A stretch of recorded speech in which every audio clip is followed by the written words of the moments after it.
अस्सलाम वालेकुम दोस्तों, उम्मीद है आप सब ठीक ठाक होंगे। दोस्तों, आज हम बात करेंगे section 29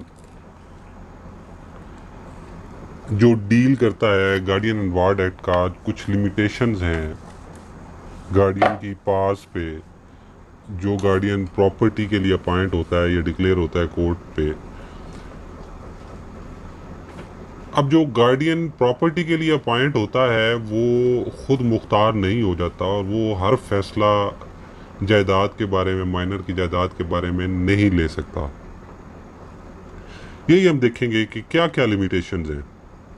Where a person other than a collector or other than a guardian appointed by will or other instrument has been appointed or declared by the court to be guardian of the property of ward। अच्छा, यहाँ पे collector मकसूद नहीं है। Collector जो भी होता है district का, सम टाइम माइनर की प्रॉपर्टी उसके हैंड ओवर की जाती है, तो कलेक्टर पे ये लिमिटेशंस नहीं होंगी। या गार्डियन अगर कोई अपॉइंट हुआ है विल के थ्रू या किसी और इंस्ट्रूमेंट के थ्रू, पेरेंट्स अपॉइंट कर गए हैं गार्डियन, तो ये उस पर भी अप्लाई नहीं होगा। अदरवाइज जो गार्डियन कोर्ट अपॉइंट करेगी, कोर्ट ऑफ वार्ड अपॉइंट करेगी, he shall not without the previous permission of the court, तो वो अदालत की मंजूरी लिए बगैर ये काम नहीं कर सकेगा। अब वो कौन से काम है? Number 1, mortgage.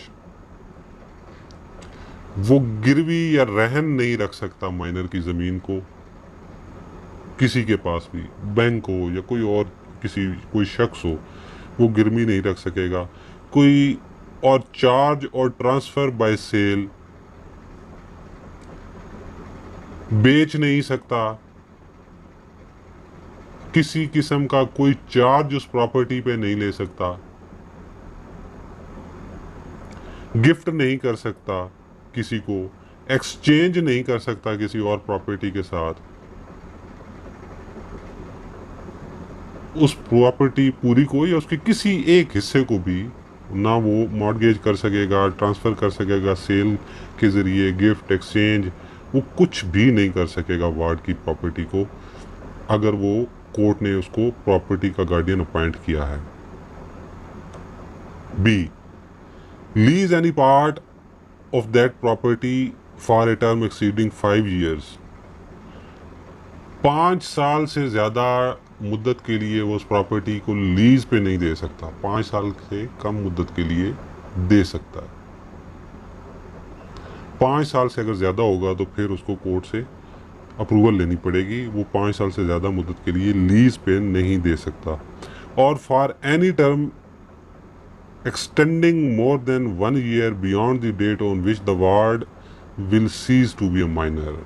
Yes, the very much relevant point. अब वो 5 साल के लिए भी नहीं दे सकेगा।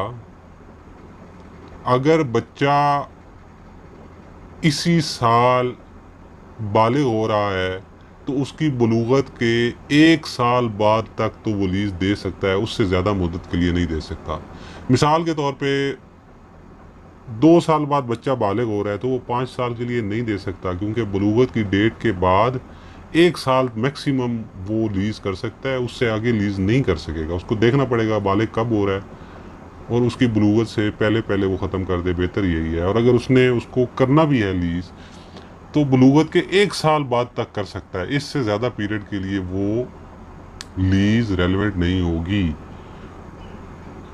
और इसके लिए फिर दोनों को विजिलेंट रहना पड़ेगा, लीज करने वाले को भी और लीज पे लेने वाले को भी। कल लीज पे लेने वाला ये नहीं कह सकता जनाब कि मुझे तो पता नहीं था कि ये ज़मीन माइनर की थी और वो बालिग हो रहा है। तो विजिलेंट रहना चाहिए। अगर नाबालिग की ज़मीन है और वो लीज पे ले रहा है तो उसे ज़रूर देखना चाहिए कि वो बालिग कब हो रहा है। और ये हमसे पैसे वसूल करके गार्डियन, तो ये ना हो कि 1 साल बाद माइनर की बलूगत की ज़मीन तो वापस हो जाएगी और आपने पैसे ज़्यादा टाइम के लिए पे कर दिए हैं। तो ये फैक्टर सारे जो हैं वो मद्देनज़र रखने पड़ेंगे। ये तमाम काम प्रॉपर्टी के हवाले से जो गार्डियन होगा for the property of minor वो खुद नहीं कर सकता।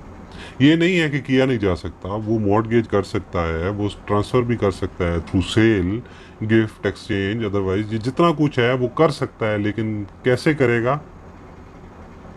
पहले कोर्ट से इजाज़त लेगा, दरख्वास्त दायर करेगा कि ज़मीन बेचने की ज़रूरत क्यों पेश आ रही है, ये एक्सचेंज कर रहा है, उसमें माइनर का क्या मफाद है, बेच के उसके पैसे कहाँ जाएंगे, उसको कहाँ इस्तेमाल करेगा, कोई अल्टरनेट इन्वेस्टमेंट है, कोई बेटर प्लान है, कोर्ट को कन्विंस करेगा और पहले कोर्ट से इजाज़त लेगा। अगर कोर्ट इजाज़त देगी तो ये सारे काम कर सकता है, इजाज़त के बगैर वो बिल्कुल नहीं कर सकेगा। होपफुली आपको वीडियो पसंद आई होगी। इंशाल्लाह अगली वीडियो में फिर मुलाकात होगी। किसी दोस्त का अगर कोई सवाल सुझाव और कमेंट हो तो कमेंट सेक्शन में ज़रूर लिखिएगा, मैं उसको आंसर करूँगा। तब तक के लिए अपना और अपने गिरदनवाह के लोगों का ख्याल रखिएगा।